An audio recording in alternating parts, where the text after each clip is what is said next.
Hey there, everyone. I hope you are all doing good. Stazma here. Today, I'm here to show you a new product by Polyend. It's a pedal, which is something that I would not have expected from them. A stereo, studio-grade kind of compressor pedal. This video is sponsored by Polyend, as they sent me this in advance, so I can show it to you. I wasn't paid to do that video, though, but I didn't pay for the unit either.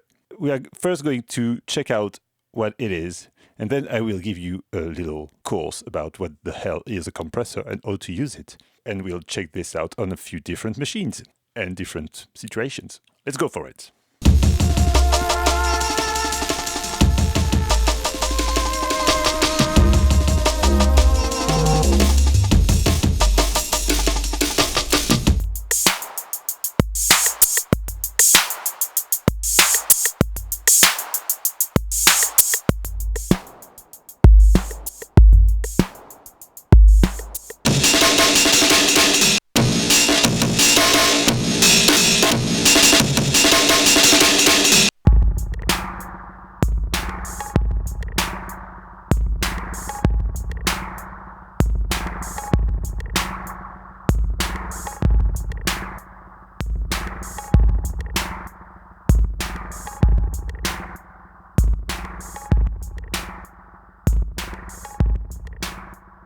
So, Press is a stereo compressor. We have a classic bypass switch that you have on every pedal. We have a threshold control, ratio control, makeup gain, which is the gain you add after you reduce the gain with the compression. A mix control, so you can do parallel processing directly on board. We have the classic attack and decay control that you find on most studio compressors.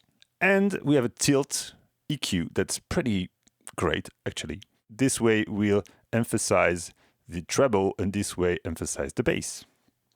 Very handy tone control when you use this with instruments.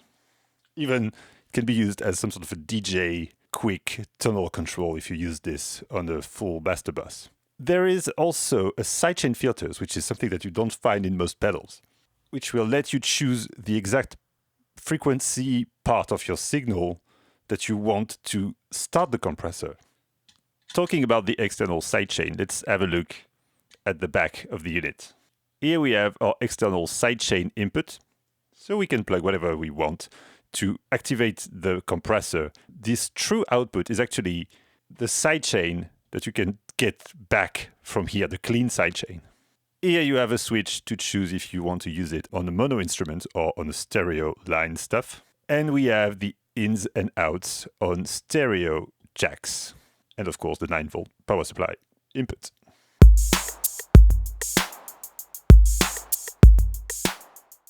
Okay, so a very good place to start, to try compressor, to me anyway, is a drum machine. The 880 made by System 80, which is one of my favorite drum machines.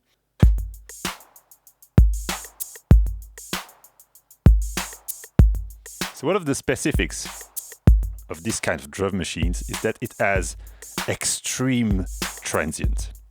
So it's perfect to check out how a compressor works. So let me give you that compression 101 class. What happens when you feed a signal into a compressor is that it first analyzes the amplitude of the signal using a circuit called an envelope follower. This envelope follower is sent to control VCAs that are basically handling the volume of your output. They are controlling those VCA in reverse, which means that the more you push your signal into the circuit, the less volume you will have. Two most important parameters are threshold and ratio. So let's start with the minimum ratio, which is 2:1. 2:1 means that every time something goes above the threshold, it will be divided by 2. Now let's lower the threshold until we start hearing the compression.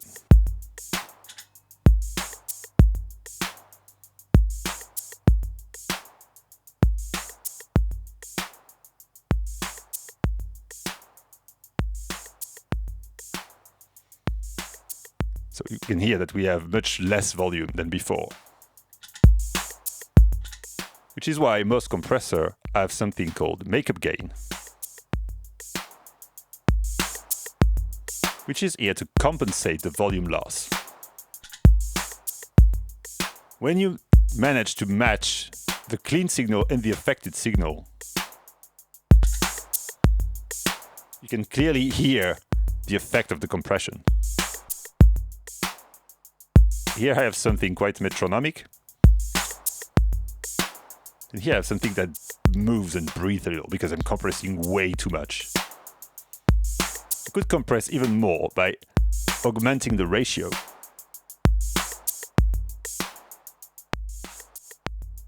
Now we are entering insane compression territory.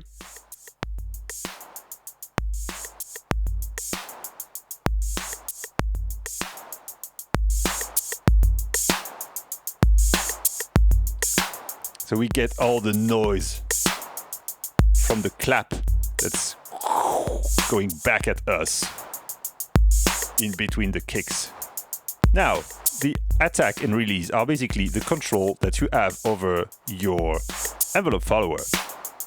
So you can tell it with the attack to start compressing a little bit after the signal has reached its peak. In effect, leaving the big transient to pass unaffected. This will result in a much louder output signal, so you might want to be careful with your makeup gain.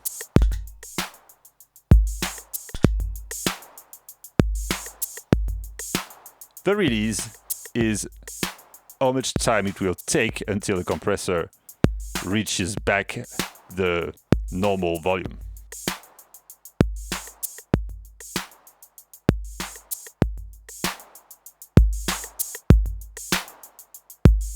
And then the mix knob that we have here allows us for parallel compression, which is a technique that I really like.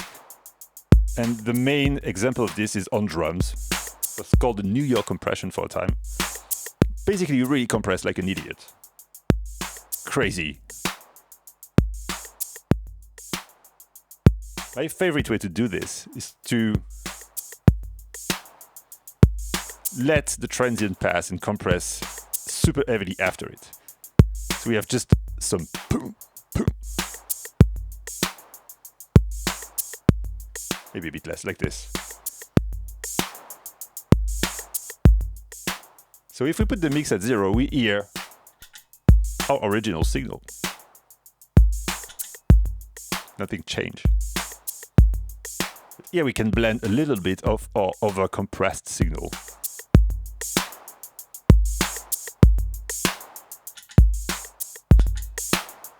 Which leads us to the last control that we haven't tried yet, the tilt control. Let's go back to full. Oh, I like when it's over-compressed like this. This is a tilt EQ.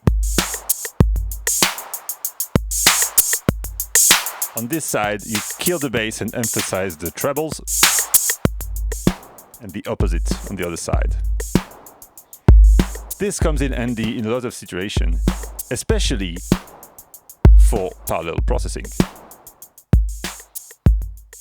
Let's say I want a mega fat compressed bed for this beat.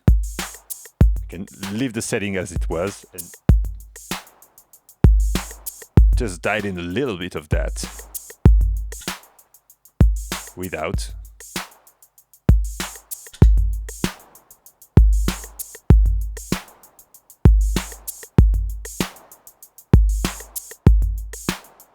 These two controls will allow us to choose what frequency band is going to trigger the compressor, the envelope follower.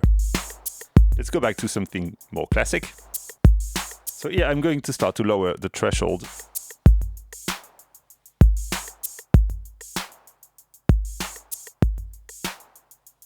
You can see that basically it will only compress when there is a kick drum, because the kick drum is the loudest thing in the mix, because mostly it contains a lot of bass frequency that are much bigger in their waveforms than the treble frequency. Using this filter, I could remove the bass from the sidechain, from the signal that triggered the compressor. So now I have no compression anymore. But if I start to lower the threshold again,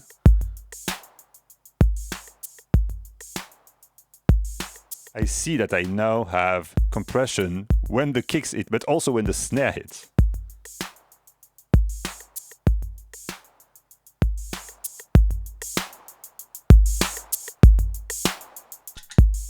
Which results in a very different type of compression.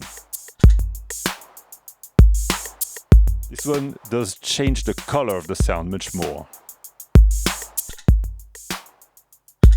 Mostly because it is active more often than when it was only when the kick drum was hitting.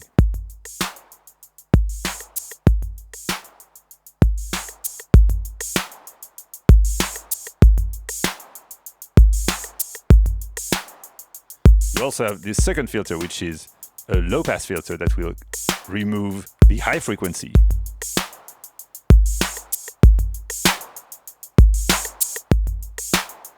So those two form what is commonly called a bandpass filter, variable width bandpass filter. Let's go with a test of the press in a bus compression context, meaning a whole pattern with lots of instruments playing in the tracker. Went for dark, subby jungle stuff.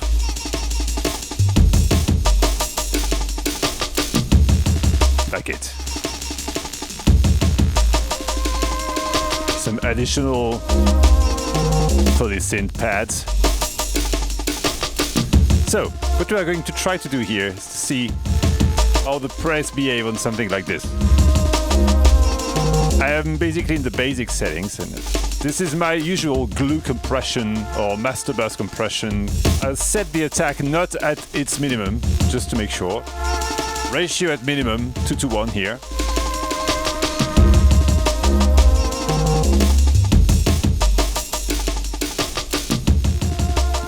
Okay, what's going to happen here is that as most of the energy is in the subby bass stuff,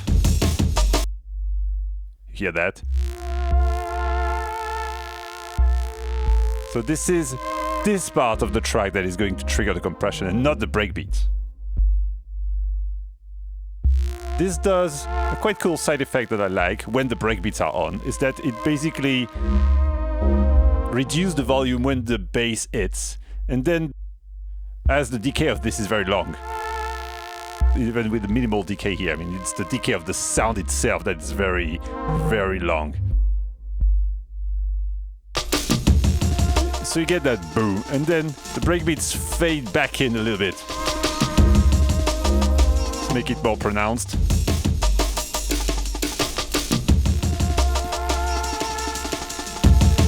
We clearly hear that we lose volume here, so let's try to match now.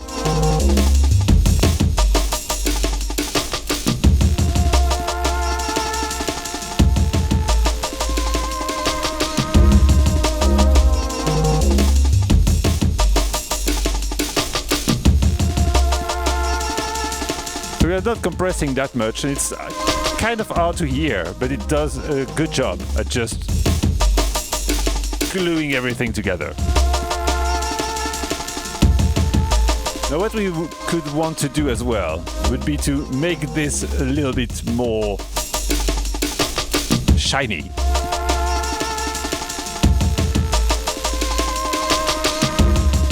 Easy.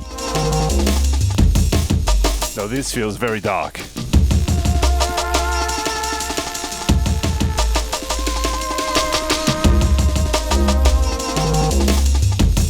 So one other thing that we could do is to try to remove as much low end as possible from the sidechain. Now we have much more overall volume, because the compressor isn't triggered at all.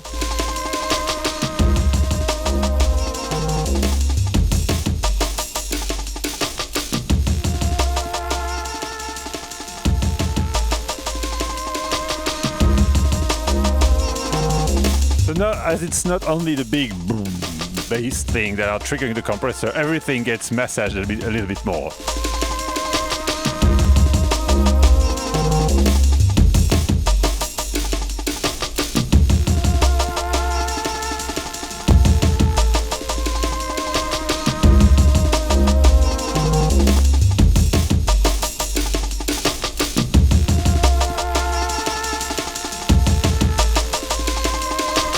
This works pretty well. I like it.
Okay, now I've made this quite stereo in a hard way using the FL5 flancher pedal from Glue, so we can check out how it works in stereo. And we'll also talk about the sidechain a little bit. I've made that quite swampy beat that I quite like, but using those settings I've managed to make it a bit more present and punchy and clear.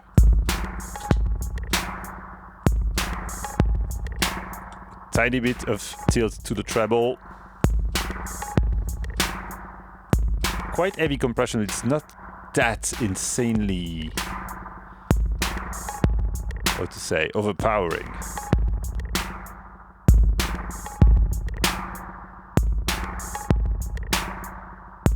Anytime you find it a bit too overpowering, you can also just nudge a tiny bit of the mix, so you have mostly the compressed signal, but just a tiny bit of clean one as well. Okay, so let's talk sidechain. One interesting thing that I like to do, is one of my favorite tricks, is to use a signal that's not the sound, that's not even a sound actually, just to sense a very short hit or even a trigger. To trigger the compressor only when we want, so we can make our own pumping or compression pattern. I will use the mid conga here.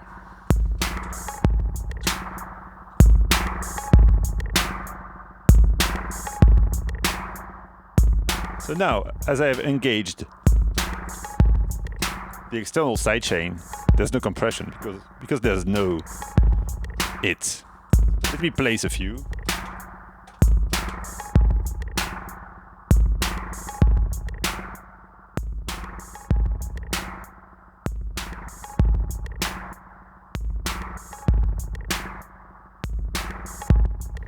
Now by playing with the sidechain filters,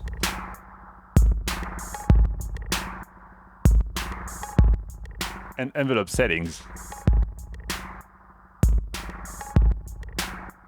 I can change the wonkiness of this. Let's add some shuffle from the drum machine to make this even more wonky.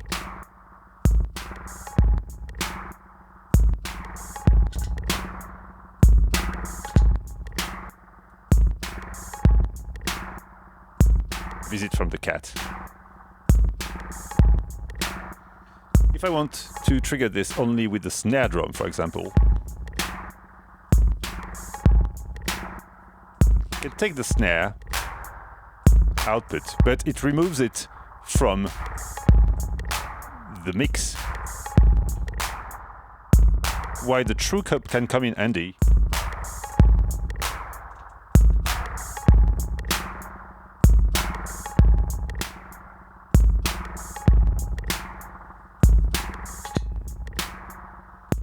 Compression by everything. Compression only by the snare drum. It's great to have it accessible as well as a stomp thing.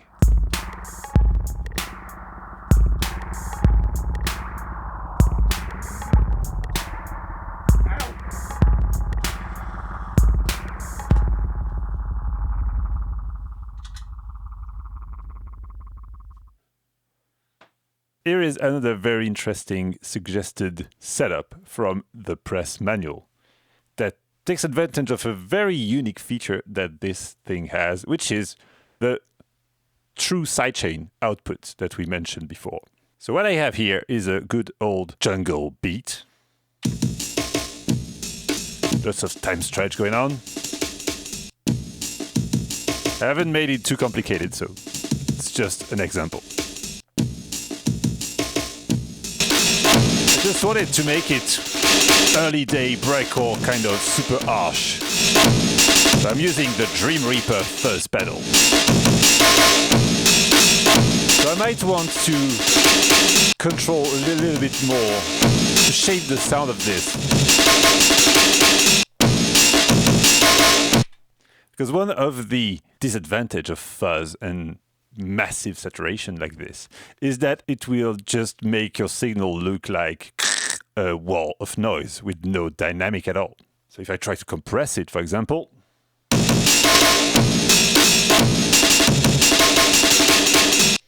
basically does the same thing all the time.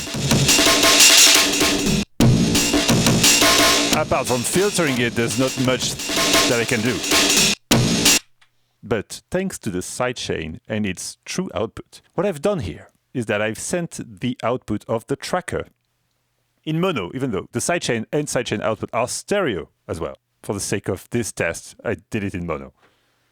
So mono out of the tracker to the sidechain input, and the true is what's going to the first pedal that is then going back at the input of press, which allows to use the clean signal before the fuzz as the sidechain. So this will have much more transient, much more dynamics that we can use to shape our fuzz sound.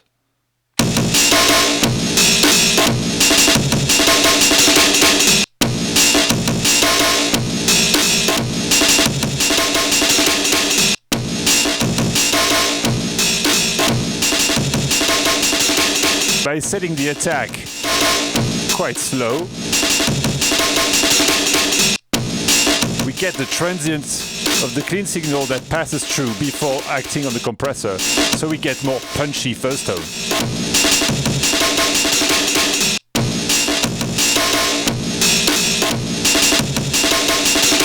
We also get some nice pumping effect.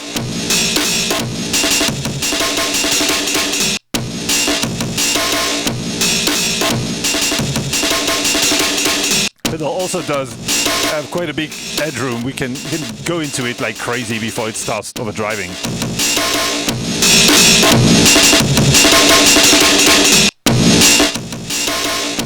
That was painful.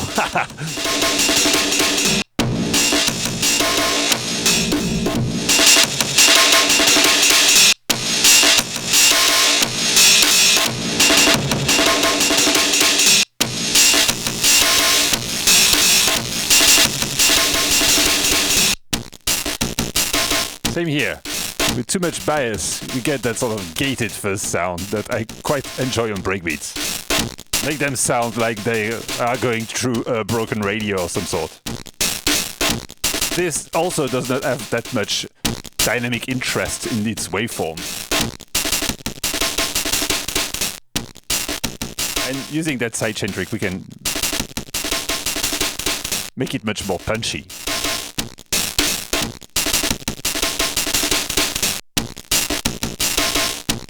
One of the great side effects of this technique as well is that your dynamic shaping remains the same whatever you do on the pedal.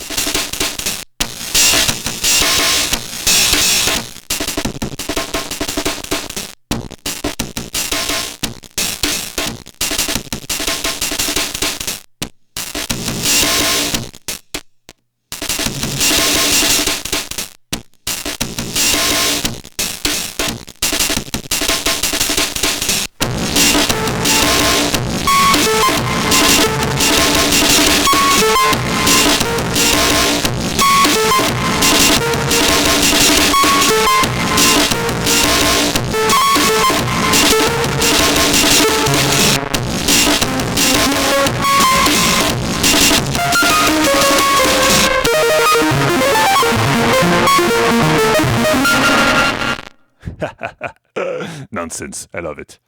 Thanks again to Polyend for sending this very cool pedal to try. You'll get some use probably on my Repetitor live set rig at the end of everything. It might come in handy actually. You can buy most of this stuff on the affiliate links below if you want to support the channel by buying gear. And you can also go have a look at my Patreon if you want to grab lots of samples, including some samples from this session. And that's it. Thanks to you for watching. See you next time. Bye bye.